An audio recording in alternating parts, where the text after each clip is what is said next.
بسم الله الرحمن الرحيم كافها يا عين صاد ذكر رحمة ربك عبده زكريا إذ نادى ربه نداء خفيا قال رب إني وهن العظم مني واشتعل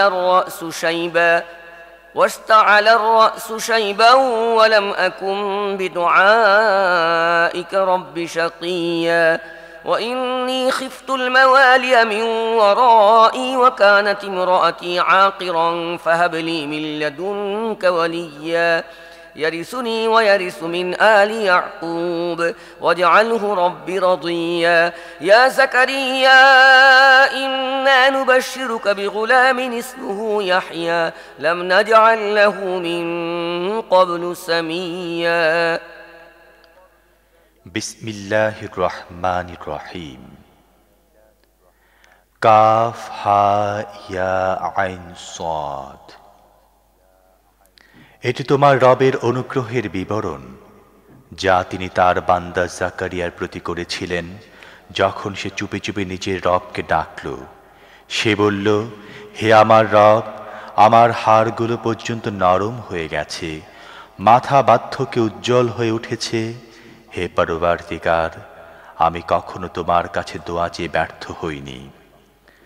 আমি আমার পর নিজের স্বজন স্বগোত্রীয়দের অসদাচরণের আশঙ্কা করি এবং আমার স্ত্রী বন্ধা। তথাপি তুমি নিজের বিশেষ অনুগ্রহ বলে আমাকে একজন উত্তরাধিকারী দান করো, যে আমার উত্তরাধিকারী হবে এবং ইয়াকুব বংশেরও উত্তরাধিকারী হবে। আর হে পরবর্তীকার, তাকে একজন পছন্দনীয় মানুষে পরিণত করো। জবাব দেয়া হলো, হে জাকারিয়া, আমি তোমাকে একটি পুত্রের সুসংবাদ দিচ্ছি, যার নাম হবে ইয়াহইয়া। এ নামে কোন লোক আমি এর আগে সৃষ্টি করিনি।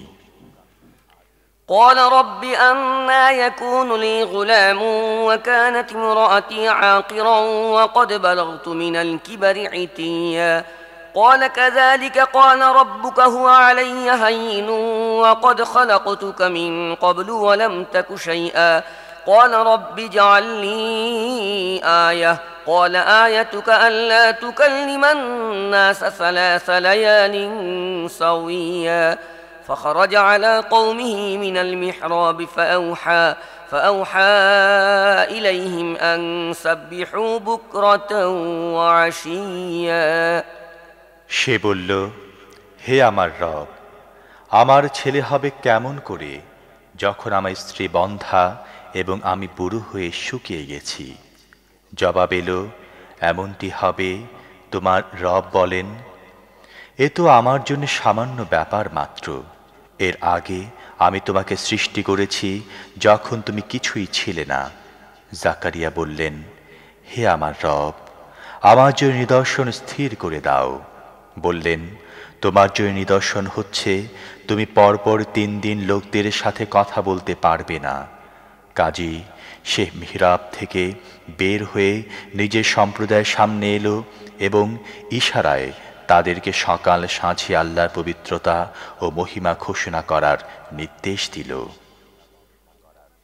يا يحيى خذ الكتاب بقوة وآتيناه الحكم صبيا وحنانا من لدنا وزكاة وكان تقيا وبرا بوالديه ولم يكن جبارا عصيا وسلام عليه يوم ولد ويوم يموت ويوم يبعث حيا হে ইয়াহইয়া, আল্লাহর কিতাবকে মজবুতভাবে আঁকড়ে ধরো।